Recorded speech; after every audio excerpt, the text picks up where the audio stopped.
राधे कृष्णा दोस्तों, आज मैं आपके लिए फिर एक नई कहानी लेकर आई हूँ। खूबसूरत जीवन।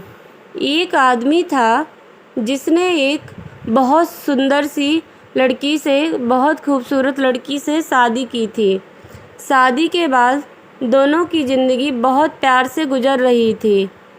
वह उसे बहुत चाहता था और उसकी खूबसूरती की हमेशा तारीफ़ किया करता था।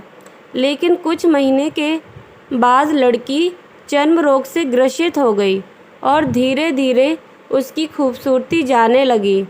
खुद को इस तरह देख उसके मन में डर समाने लगा कि यदि वह बदसूरत हो गई तो उसका पति उससे नफ़रत करने लगेगा और वह उसकी नफ़रत बर्दाश्त नहीं कर पाएगी।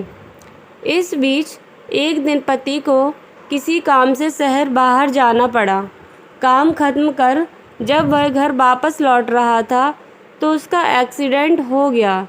एक्सीडेंट में उसने अपनी दोनों आँखें खो दी, लेकिन इसके बावजूद भी उन दोनों की ज़िंदगी सामान्य तरीके से आगे बढ़ती रही। समय गुजरता रहा और अपने चर्म रोग के कारण लड़की ने अपनी खूबसूरती पूरी तरह गंवा दी। वह बदसूरत हो गई, लेकिन अंधे पति को इस बारे में कुछ भी नहीं पता था। इसीलिए इसका उसके खुशहाल विवाहित जीवन पर कोई प्रभाव नहीं पड़ा। वह उसे उसी तरह प्यार करता रहा। एक दिन उस लड़की की मौत हो गई। पति अब अकेला हो गया था। वह बहुत दुखी था। वह उस शहर को छोड़कर जाना चाहता था।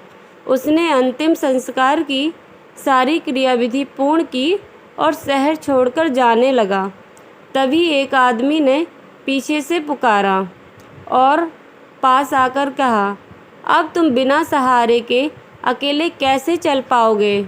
इतने साल तो तुम्हारी पत्नी तुम्हारी मदद किया करती थी। पति ने जवाब दिया, दोस्त, मैं अंधा नहीं हूँ।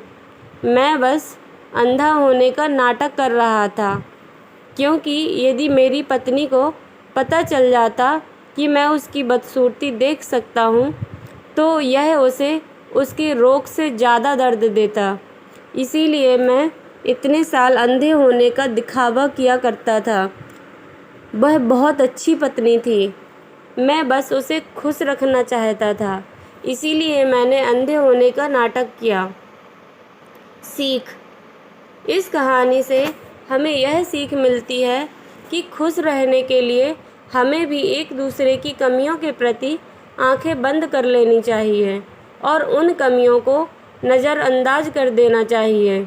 यही असली जीवन है और यही जीवन की खूबसूरती है। धन्यवाद दोस्तों, हमारी कहानी यही समाप्त हुई। अब मिलते हैं हम अपनी अगली कहानी के साथ।